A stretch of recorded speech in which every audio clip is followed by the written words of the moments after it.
साथियों, मैं अजीत यादव एडवोकेट आप सभी का अपने चैनल में बहुत-बहुत स्वागत करता हूं। आशा करता हूं आप सभी काफी अच्छे होंगे और अपने अच्छे टाइम को एंजॉय कर रहे होंगे। जैसा कि अब आप सभी को पता है कि मैं पर्सनल फाइनेंस, बैंकिंग और लॉ के ऊपर खास करके हाई कोर्ट, सुप्रीम कोर्ट से जो न्यूज आती है, जो वर्डिक्ट्स आते हैं, उसको ज्यादा कवर करता हूं। लेकिन आज का जो न्यूज है वो थोड़ा स्पेशल है और बहुत एनर्जेटिक है और बहुत ही इंस्पायरिंग है। जैसा कि आप सभी जानते हैं कि बिहार की जो भूमि है और उसके बारे में कहा जाता है कि बिहार की भूमि में और बिहार के लोगों के रग-रग में राजनीति है, रग-रग में स्पिरिट है, रग-रग में एनर्जी है। और उसी एनर्जी को समझने के लिए, उसी राजनीति को समझने के लिए और उसी स्पिरिट को समझने के लिए हम लोग पटना में जो प्रोटेस्ट चल रहा है बिहार में, बिहार बीपीएससी के अगेंस्ट जो छात्रों का आंदोलन चल रहा है, उस आंदोलन की भीड़ में जो एक बच्चा निकल के आया है, आदित्य कुमार नाम का जो 6 साल का बच्चा है, उसने बिहार की उस स्पिरिट को, उस एनर्जी को, उस ऐतिहासिक धरोहर को, उस विविधता को, विशालता को, सांस्कृतिक और खास करके ज्ञान की जिसको भूमि कहा जाता है बिहार, उसकी जो स्पिरिट को, उसकी जो अ,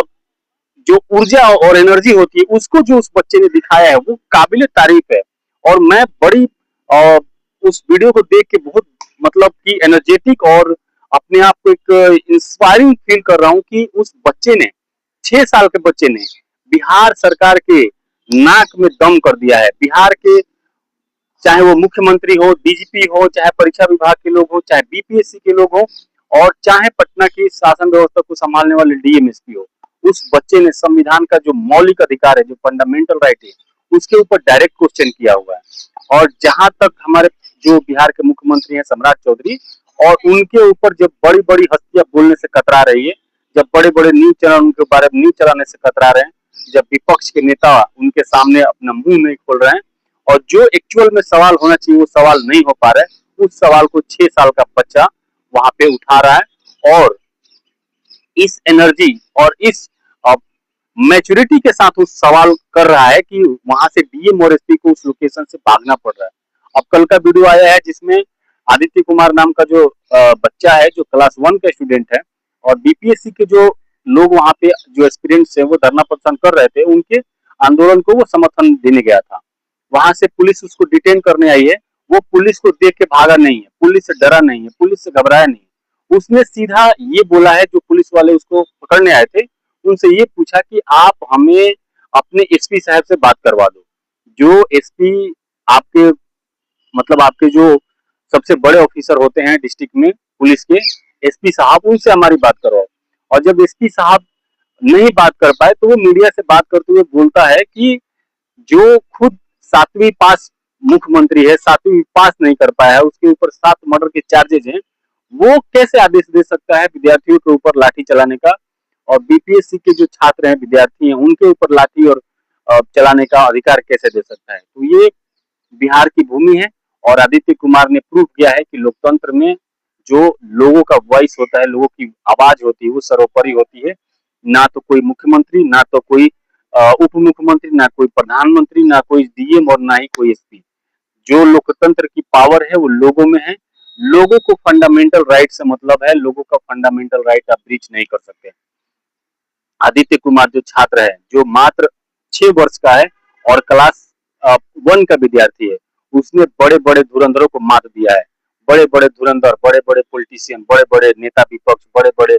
जो अपने आप को so called independent journalist and ऐसा बोलते हैं कि हम सरकार से झुकने वाले नहीं है, रेवोल्यूशनरी, उन लोगों से ज्यादा ताकत एक 6 साल के बच्चे ने दिखाई है। जो मुख्यमंत्री और जो वहां के प्रशासनिक अधिकारी हैं, डीएमएसपी, उनकी आंख में आंख डाल करके सवाल कर रहा है और ये पूछ रहा है कि जब मुख्यमंत्री 7वीं फेल है, उसके ऊपर 7 हत्या का केस है, तो वो दूसरे के ऊपर गोली चलाने का आदेश कैसे दे सकता है? दूसरे को लाठी चलाने का आदेश कैसे दे सकता है? और एसपी जो कि सुप्रिंटेंडेंट ऑफ पुलिस होता है, जो एक जिले का प्रभारी होता है, जो एक क्वालिफाइड पर्सन होता है, बीपीएस यूपीएससी पास करके आता है, उसकी प्रॉपर ट्रेनिंग होती है लोकतांत्रिक व्यवस्था को चलाने के लिए, प्रशासनिक व्यवस्था को चलाने के लिए, वो व्यक्ति कैसे एक 7वीं फेल मुख्यमंत्री का, 7वीं फेल व्यक्ति का और 7 हत्याओं का आरोपी व्यक्ति का आदेश पालन करने को कैसे मजबूर हुआ है? उस बच्चे का जो देख के वीडियो जो इंस्पिरेशन मिल रही है वो ये मिल रही है कि लोकतंत्र में अपनी आवाज को मजबूत कीजिए।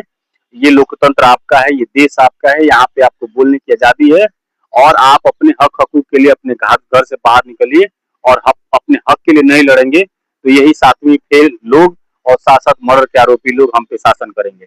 मैं उस बच्चे को, आदित्य कुमार को,